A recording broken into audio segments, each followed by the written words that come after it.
what's the best way to figure out what you're good at and how to be successful in your business or as an entrepreneur or just in life in general. Welcome to the Crystal Zen podcast. I believe our bodies are a living map of the entire universe. All the answers reside within.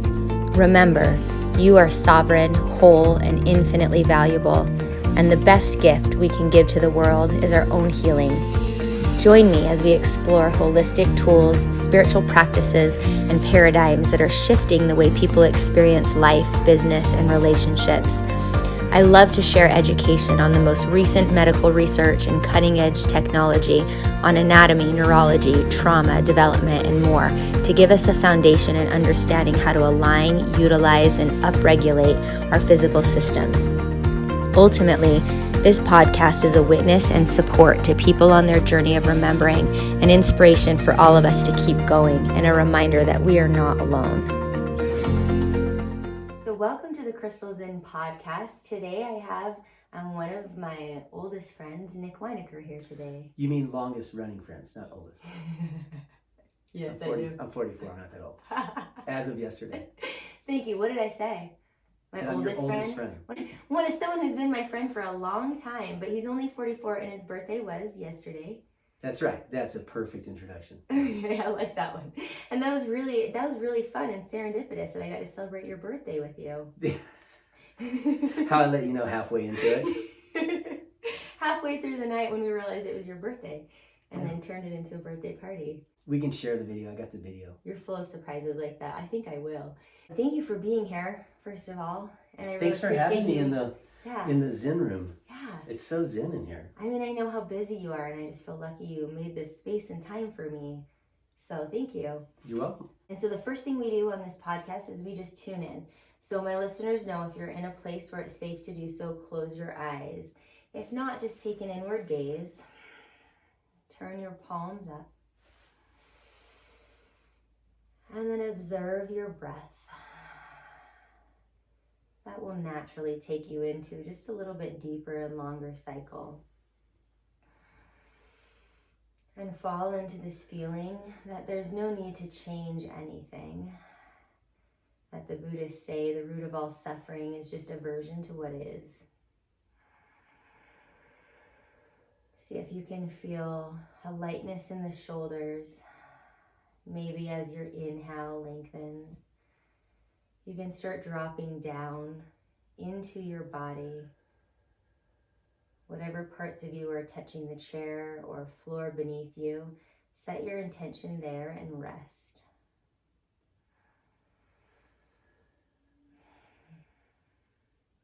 And then let's do that breath we were just talking about, Nick, where we learned this from Wim Hof and from some studies coming out of Berkeley. It's a natural rhythm that happens during sleep, and it induces the most relaxation and de-stress if you just inhale twice and exhale once.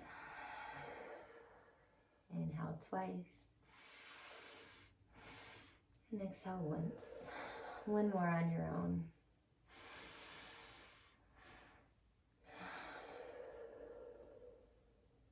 And then just send up any problems or issues or things that are causing worry for you right now to whatever represents the divine or a higher power, trusting that those will be taken care of in their time. And come back. I love that double deep breath. Yeah. I saw that on a Huberman podcast, Mark Huberman. Yeah.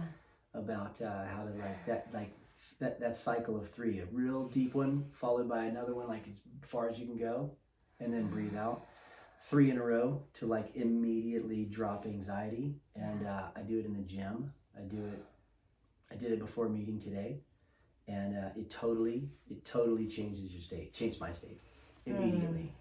Immediately, I love that. It's probably one of the single most effective like doom scrolling anecdotes that I've ever found.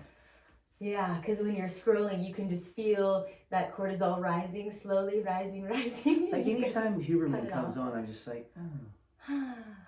I don't even know if what he says is like right. It just feels good. No, that's the opposite. I like dive into that research, and he is right. I love him. Yeah. It's good. Man, I love you. I love the way you do business. I love how you've grown in the last 20 years. I met Nick when he was a pro wakeboarder on the wakeboarding tour, or maybe that was just after when you were doing the new skin business. I thought you were still riding. Yeah. You met me in 2005. I was still, I stayed on the pro tour through 210, and I stayed the announcer of the pro tour through 16. Okay. Yes. Yeah. And that was really fun. And that's when I first learned about your public speaking and announcing skills. Man, you were just the funnest person to be around at dinner, on the speaker. Like, I was just always in awe of, like, was he born with that kind of charisma and bravery in public, you know? Or did you work really hard for that? And I know it's both, but that was really fun times. I also want to mention your wife is an amazing wakeboarder. Yeah, she's I fangirled her for a while. Yes. Yeah. So that's kind of the history, and then have gone on to have multiple businesses, you know, speaking all over the world, an entrepreneur at heart. And so how do you want to be introduced? So 4 things. Based on what you said, I've never had anybody, I've never given anybody an introduction. Anytime anybody's ever asked like how to introduce you, I'm like, just say what you remember or know or think or feel about me. That's enough. Like, I don't need any intro. People who know me call me Captain Fun. You know, when I announced the Pro Wakeboard Tour, I went by the NIC, which was just a stage name that I made up for myself because I used to think I was going to be a rapper. And you know, career turn. Yeah. And then and so now people just call me Captain Fun. It's been something that's stuck, and so that's one thing. So no need for any, you know, inflated. I have no ego around the introduction of it. Yeah, love that. Yeah. Second, the speaking thing. So when I was a kid, I used to hate my voice. So I grew up in Mobile, Alabama. Okay. And I didn't like the sound of my voice, as I think everybody's the same, like, because how it sounds to you inside your head, you know, the way it reverberates off your inner ear, you think you sound a different way than it actually sounds out there, because you only hear it inside your head. So most of the time, the way you hear it, when I was a kid, right, and we had like phones that connected to the wall, was from the voice recorder. So I would hear myself, and I'm like, that's not me, you know, and I sounded like a little kid. I had this real high-pitched voice. You know, I was like a tenor. I sang in chorus in church, and they had me sing the real high-pitched angel sounds, and so I didn't like the way that I sounded, and I was from the South, so I sounded redneck. Like, I thought I sounded redneck. You know, this was before who's the guy? All right, Matthew McConaughey. Oh, the actor. Yeah, so that was before like that sound was like sexy and cool. Because now we love that. Yeah. But then I would just get made fun of that I sound like a redneck. So I was like, I don't like that sound. And I started watching action sports when I was like 14, and all the guys announcing were like from California, or I got into hip hop, and everybody's from New York, and so like everybody sounds so different than me. So I actually studied the way that sounds are made. I would consciously, actively pay attention to the way that people made sounds, like the way that in the South they say ah, you know, but in like other places, like Southern California, it's I. There's like a E, you know. So I studied these kind of things, and then as I developed a passion for, or I would find that I would be inspired by people like announcers. I was like, I want to be one of those guys, and so I actually purposely shaped my voice on purpose because I didn't like the way it sounded. Wow. The third thing on the same topic so is I was embarrassed about it, and I would turn red. Like, I used to get so like nervous to be in public in front of anybody. I would turn red, and once I started feeling hot, then it would get worse, and I just hated it. And I just tackled it head on. I would just do like talent shows, and just anytime that I could get up in front of an audience, I just felt like this is my crucible. Like, this is my thing to overcome. And so, yeah, it didn't come natural. I'm glad you told us. A long time of work. It's so inspiring and way more relatable. And the fourth thing. I didn't know that. Yeah. And the fourth thing is about my wife. She is badass. And my best friend. You know, she was a pro before I was a pro. And I used to be like this weekend warrior, like from the outside, and I like knew who she was, like ridiculous body. And when I moved to Florida in '98, at 18 years old to run a ski school, she just happened to live like 5 minutes down the road. And so, yeah, I've like known her more than half my life. Who's a better wakeboarder? Me, but she is more famous. Yeah, for sure. She's famous. That's why I thought. Oh she's yeah, a yeah. better She's in like the wakeboarder. Hall of Fame. Yeah. My son and I went to a contest in the little town that we're in, Winter Haven, and we're walking down the like by the water, and my son goes, "Oh hey, there's Mom," and I was like, I didn't know Mom was coming to the event today, and I turn and look, and there's this booth, and it's the Hall of Fame booth. And all the banners were the new inductees to that year's Hall of Fame, and it was my wife. So that actually hangs in my office, like back behind me. So you have this gorgeous bamboo soundboard. Well, I have an egomaniac room. So like on one side is my life-size, wall-size poster of myself, obviously, because everybody, still dealing with ego issues. And she is on the other side with her Hall of Fame banner. And while it's smaller, it's way more important than mine. I still haven't gotten to meet her yet, but one day I will. She is the reason that we have genetic super freak of nature superhero kids. That's amazing. Yeah, Will you tell us about your kids real quick? I want you to tell us about, that's so cool, what they're doing right now. Yeah, so Ninja Warrior. Mm-hmm. So when my son was growing up, they didn't really necessarily care to get on the water. They weren't like asking to wakeboard or do anything, and I'm just like trying to figure out something that they want to do. And we found a skate park close to us. We started going to skate park. I started learning how to drop in on a half pipe at 33 years old, which is terrifying. Yeah. But I'm like, well, my son thinks I'm like cool, so I got to do it, And so that became a thing. And then Ninja Warrior popped up. I had some friends, Emily Copeland Durham. She made it on the show for like 3 seasons in a row, back in some of the earlier stage seasons. And I pulled up Facebook one day, and she's broadcasting live back when the Facebook Live feature was a brand new thing.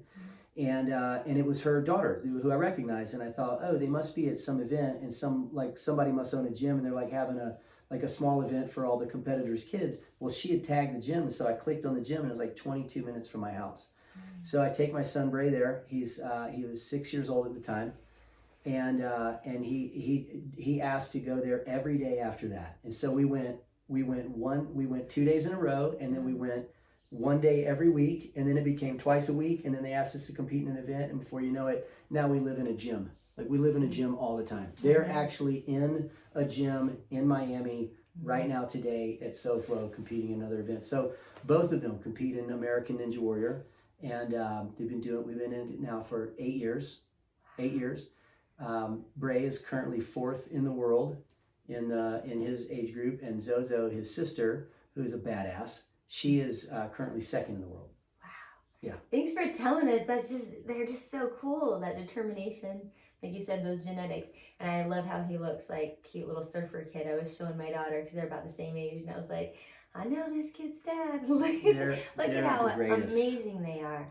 It's really cool. There's a lot to be said for kids working that hard and achieving things like that.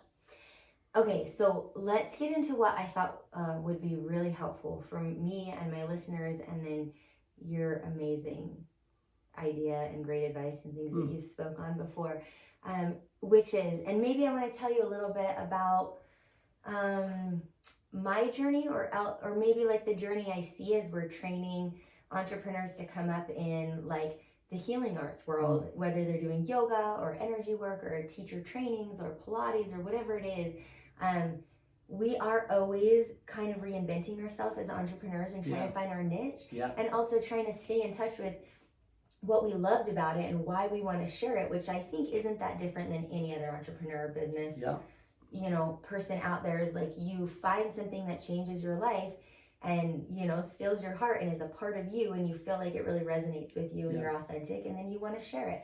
And then somewhere along the way, you just really, I think, test a lot of different paths or get pulled down a lot of different paths, and there's always that time to come back to center or to like just be honest about where you're at and how you've evolved. And I really went through this last year, and we've been talking a lot last year, so a little bit about my journey, where I really had to take a step back and like realign, right? And try to remember the things that brought me joy and where I was at in my business, and if that kind of matched up. So that's probably relatable to a lot of people. Well, the toughest part about it is self-confidence, right? I mean, that's in anything, but especially in something where you're totally on your own. Athlete, entertainer, entrepreneur, the healing arts, yoga, meditation. You're the brand. And well, and it's beyond that, right? Like, yeah, you're the brand. So that's big picture, right? That's overarching. Like, I'm the brand, you're the brand, you're the brand. But you're doing something that, other people don't necessarily believe in. Right? And they're taking chinks out of your armor every day. Like, you're excited because you found, this thing, whatever it is that you're super excited about, and you're like, this could be my thing. And you got this vision, you can see it, and it feels good to you, and other people don't know what it is, and it's like you're not able to just like go deliver the thing that you're excited to deliver. You then also have to convince other people that it's like viable or cool or good. And the truth is you don't actually have to convince anybody anything. It's like all you're like constantly trying to convince yourself. And like the voices in your head are anything. So I did an exercise once in this personal development group where, you stand in a circle and there's a bunch of people around you, and who, in this environment, a few of the people knew me, we knew each other, and some were total strangers. And the exercise was for all the people surrounding me to yell things at me that were an attack on me or an attack on my character, like to yell, like I'm talking people yelling in my face, right? And the interesting thing is that while that's a pretty intense experience, and there's probably 6 or 7 people around me, all of it was just noise, and I was kind of laughing like, this seems really like culty, like this is super weird, like how did I get here? And I'm like trying not to laugh in a disrespectful way, like this is so silly. The unique thing is that the things that got through, out of all the noise, people screaming, the things that got through that I noticed people said were my own inadequacies and fears.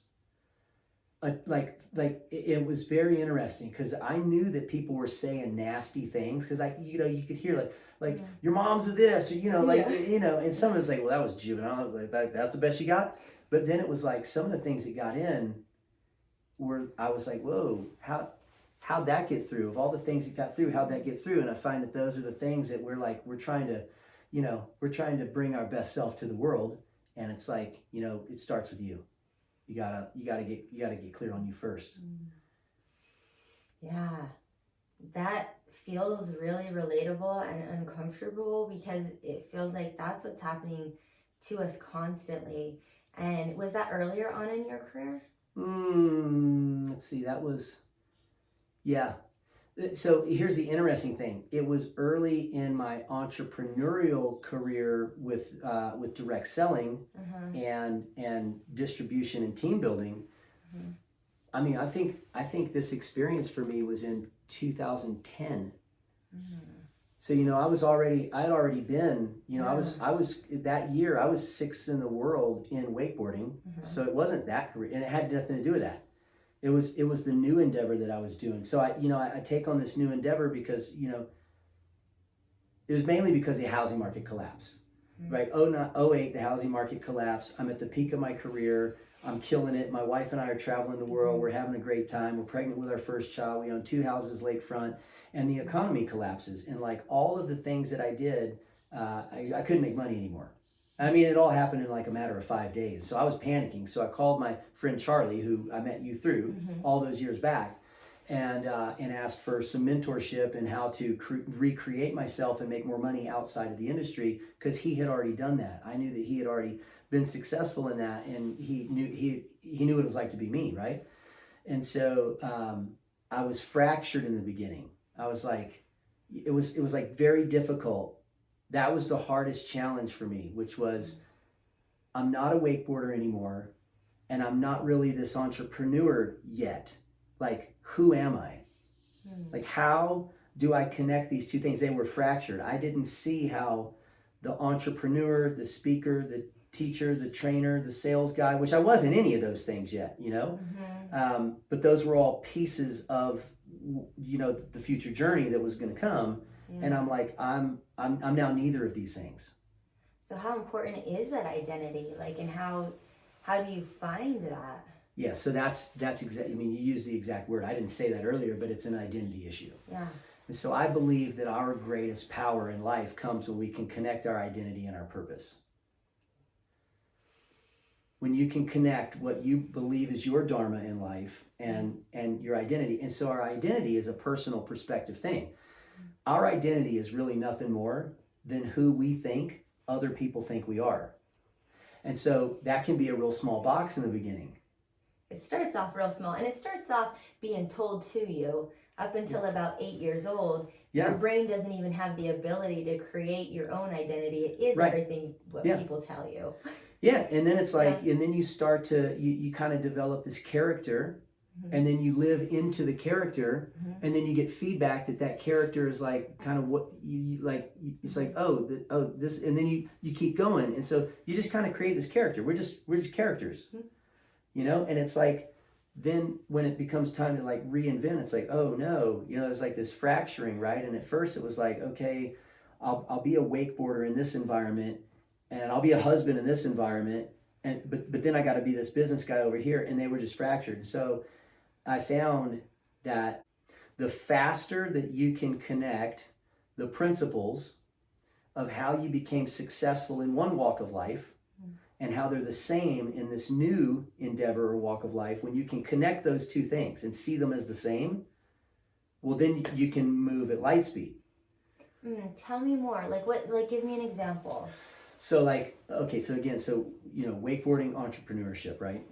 So when I started wakeboarding, I just wanted to wakeboard because I liked it. It was cool. Like I wanted to be on the boat with chicks in bikinis. I mean, it was real simple, right? And then, and I also didn't like going to the gym. I was playing like traditional sports, right? Like freshman in high school. And I'm like, okay, I go to the gym and lift weights, and then I go run around in the mud with a bunch of dudes and get sweaty and get smashed and hurt, football, right? Or I could go out in the boat with like 18, 19, 20-year-olds on the boat all weekend, listen to some great music, girls in bikinis, and I'm like the cool guy. Like I'm this young kid that can like wakeboard a little bit. Like it wasn't that good, you know? And so then I thought, well, I'll just treat wakeboarding as my gym. And the more I went down that road, it just like, I was like, I just love doing this. And so the more I did it, the better I got, the more people I was around, the better feedback I got. And so it just kind of built on itself. And that seemed really effortless to do that. And especially once I got the offer to move to Florida and run a ski school, it was like, okay, well now I can make money doing it. Now I'm surrounded by the best in the world, and you just keep kind of doing it, right? Well, for all of that time, I knew I was on the outside. I knew I wasn't one of the best. I knew that there were people better than me, and I knew that it was going to take me quite a while to get there. I knew that there was some boxes that needed to be checked, specific tricks I needed to be able to do. How I needed to perform in contests. I needed sponsors. I needed to be in the magazine and the videos. There were relationships that I needed to form. There was some personal identity things that I needed to develop. My own brand. What do I look like? How do I talk? What do I say? Who am I affiliated with? You know, what do I stand for? Those kind of things. And what's the image that I want to portray? And then it became like, okay, that isn't getting me what I want anymore. After a while, I realized like, okay, being in magazines, being in videos, being able to do tricks, having fun, having the friends, that's cool. But what I really want, if I'm honest with myself, is I really want to win competitions. And I really want to get good at riding competitions, but riding competitions sucks. I mean, it's like 24 seconds a pass. You know what I mean? It's like your whole life is about this little 2 minutes that you get on the water, you know? Yeah. And if the water's rough or if it's cold, you know, if there's other boats out there, it's not that great. It's not near as glorious as it seems when you're on the outside looking in. And so I realized that what I was doing for all this time was I was just going to ride for fun. And I just wanted it to feel fun. And so I would go out and I would end up doing like the same 10, 20, 30, 40 tricks that weren't necessarily contest winning tricks. Maybe they look good in photos or videos, but I enjoyed doing them. And then when I got real honest at like, that's not enough. I want to be revered as a competitor. I want to win. I want to show up and deliver. I want when people see me on the water, like, oh, you got to watch this guy, you know? And so I started training different. Now, this was towards the tail end of my career. I started learning some of the principles that like you talk about, like visualization and a lot of that stuff, like Joe Dispenza type of work, and I started training different. The problem is that it took the passion out of it. Oh. I was like, okay, I don't care if I enjoy it anymore. I need to leave the dock any time of the day, and I need to go do 10 to 12 tricks, and I need to be able to do them 8 out of 10 times, so that when I get to a contest, it doesn't matter how I feel, it doesn't matter when it is, how I feel doesn't matter, that I can perform and I can do this. And I actually got better, and I started getting good results. Another thing I did was I would visualize, and I would actually draw it out on paper. I would draw my run out, visually. Interesting, like when you pass the judges. Yeah, like I would draw. Like what? Yeah, well, I would just draw a run, and I would make these arcs, and in the middle of the wake, I would write what the trick is, and then an arc out here and what the trick is, so I could really see it. Because for me, I suck at meditation. I mean, this is I'm sure I'm not the only person, right? No. Like as soon as I close my eyes and start thinking, it's all this stuff that I feel like I need to do. Like it's very hard to just be calm, just focus on and visualize what I want to visualize. And in wakeboarding, when I go to visualize, I'm like crashing, I'm like falling, like I can't get 3 tricks down the course, And so by drawing it out allowed me to look at it and see myself actually make it down the course and see where the tricks needed to be. And I could look at the course, I could look at it on paper, and then I could close my eyes, I could see the whole thing. And so it helped the visualization process. Yeah. And my results got better. And, I won a state championship in South Carolina, and then I, came in 6th in the world championships. These are like the last 2 years. Like I wish that I had have been aware and open to being honest with myself of what I really wanted, and been confident enough to give myself permission for what I really wanted and go after that, not the fun stuff. Right? And so when I started business, I found that talking to people, being busy, going through the motions, checking the boxes, being on stage, wearing the right clothes, that all that stuff seemed important, but it was a lot of just being busy. And I had to connect, what in my business world, what is leave the dock and do the 10 best tricks? What are those things in my business? Wake up, do miracle morning, visualize, meditate, say things out loud. Words of affirmation, right? And then what are the actual things that I have to do in my business? How many calls do I need to make a day? How many people do I need to interact with? Now everything's gone digital and social media based, and all these affiliate programs, and now it's, how many posts do I need to make a day? What do those posts need to be? How often do I need to post about product or business? And those types of things. So what are those things that move the needle? And get those things done first, the book, Eat the Big Frog First. It's like that approach. Your feelings don't matter. That's the big, that's been the greatest realization. My feelings don't matter. My feelings are not me.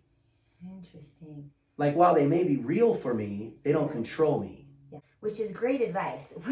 What made you so successful before? Yep. And then how does that translate into what you're doing now so you can move the needle? And that's just imperative and important. Well, and everybody's got it. This I think in the personal coaching, self-help, business entrepreneurial world, and especially now in the gig economy, this is a big thing in the gig economy with the side gig, affiliate programs, things like that. There's a lot of you got to reinvent the wheel yourself. There's not a lot of, method necessarily that a path that's been proven in a lot of that world.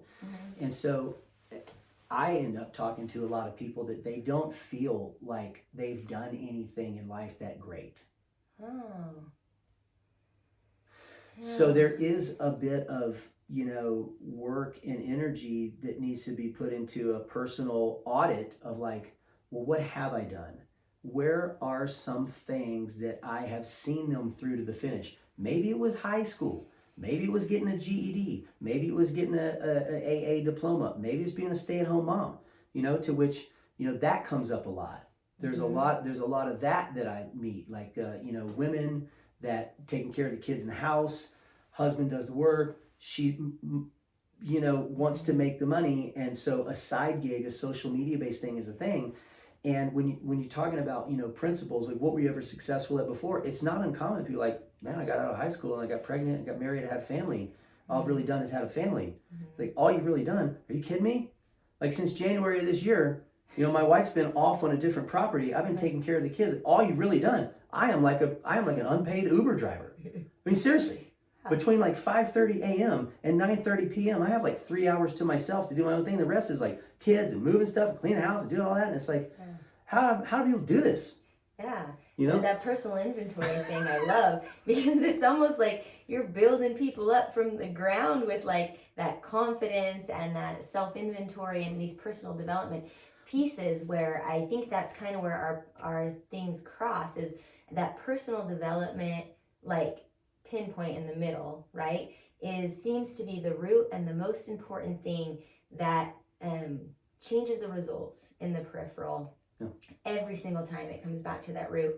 And so maybe you can talk about that a little. Well, it's all perspective, right? That's the thing. It's all perspective. We make it all up. It's all made up. We're the creators. It's all made up. I mean, Tony Robbins, he's known for, I say this and people are like, he's really known for that. I know Tony Robbins for saying humans are nothing more than meaning-making machines. Nothing has any meaning than the meaning that we give it. I love that. Yeah. Right? If we were to talk about a car crash, right? A terrible car crash, immediately most people are going to go into, a tragic scenario. It's bad, it's negative, it's sad, people got hurt, and like all the negatives, right? But what if you're a race car driver? That's just part of the deal. Yeah. And we've all watched Travis and Pastrana and all these rally car racer guys, Ken Block and his wife Lucy, and now their daughter who's going into Formula One. Like, crashing is a part of the deal, right? They're in that roll cage, the car's going to crash, they crash, they laugh it off, and everything's okay. It's not sad, it's not negative. Yeah. Both scenarios are a car crash. Mm-hmm. The difference in the outcome of it, or the potential PTSD from it, is the perspective that the person has. Like, was it negative or was it positive? It's all made up. Yeah. We make it all up. And we're powerful. And we're powerful when we believe it, our body believes it, and our business believes it, and the people around us believe it, and it starts proliferating like that, and you start seeing in the outside world. This is the question when you showed us that story of finding that common thread, was what is the importance of that passion and that fun and that identity, that like, as you're discovering who you really are and your dharma, where does the passion and the love and the enjoyment of that pervade everything that you're doing? Because you were telling me you love people and you love talking to people. So can you really, when you're assessing your business, can you really be a part of something where that hasn't translated over and be successful? There's a guy that I've come across his stuff on social media a lot. He's an older gentleman. I believe he's got a Mexican background. He's known for like having made hundreds of millions or billions or something like that. And he's, I love his message. The delivery is rough. It's harsh, man. It is aggro. And there's a lot of that going on now in the success coaching, inspirational world, of just talking to people like pieces of trash, and I catch some things, and I caught this guy saying, and I don't have anything really negative to say about the guy. Like, I do like his message, and I do like his boldness to be aggressive about it, but I catch him saying something that, I don't care what people think about me. Too many of you care what people think about you. You can't afford to care what people think about you. And there is some of that. That does need to be a thick skin that we do all, you do have to go out into the world with boldness and not care what people think about you. Because the truth is, like, people are thinking about themselves. Mm-hmm. We're all so concerned about what people think about us, but we're all thinking about ourselves. Everybody else is thinking about them. They're not thinking about you. Yeah. There's another side of that sword, though, which is our name and reputation is all we've got. So you can't afford to not care completely what people think about you. But what you can't afford is to care so greatly about what people think about you that you play small, and that you're not honest, and you're not in integrity, and that you're not authentic, and what you can't afford is to play small, right? And be so afraid of what everybody thinks that you're not bold, and you operate in faith, and you step into the greatness. Like I said, I knew that I didn't like my voice. I knew I did need to do some things to change it, and I found opportunities to step into it that I was afraid of, but I was inspired by the people who were good at it. And I just kind of, at some point in time, I realized, like, this is what there is for me to do. If I want to be who I'm inspired to be, this is put in front of me. I can't afford to care what other people think because it's not their vision, it's my vision. And at the same time, doing things in a way that you build credibility with your name, that as you go into the next endeavor of life, that it carries some weight and some credibility. Yeah, that feels good to me. I like that advice, and it feels good, especially because I am in another transition right now where sometimes when you're in a transition, you look back and you say, what was all of that for? Like, what do I have to show for all of that? And that's the one thing that does go with you is who you are, right? And that weight of your authenticity and your word, and maybe sometimes your reputation. So I think that was beautifully said. I know you have to go, and I really appreciate that. I really feel like you're a gold mine of so much good advice, books you've given me, business advice, speaking. This is the tip of the iceberg, baby. I was gonna say, I Let's feel go. like there's so much, but I will tag how people can get a hold of you if they're interested in following you and your journey and the things that you're into, because you've just been such a good friend to me and valuable resource, especially in this world. And I really appreciate that and want to share that. Thank you. So thanks for having me on your show. Yeah, thanks for coming. I'll tag probably your Instagram, or you can say if there's something else, some other way you want people to reach you. I'm on Instagram and Facebook equally the same. Okay. I mean, I use them both aggressively. Well, there we go. And good luck on your new endeavors. I know you travel a lot, and I know you're always into the latest, greatest technology and things. So, well, thanks for having me. And happy birthday. Thank you so much. Thank you so much. It was great to meet Dale. Yeah. And thanks for having me on the show. We'll see you next time. Next time. Thank you for listening. Connect with me on Instagram at Crystal Zen Yoga. Subscribe on my website at crystalzenyoga.com to receive tools and practices for your holistic journey, and to be the first to know about offerings, workshops, trainings, and retreats. We live in powerful times that require courage, bravery, compassion, authenticity, community, and grounding. You're not alone. Check out my free content, classes, and meditations on YouTube under Crystal Zen Yoga, and have a beautiful day. Sat Nam.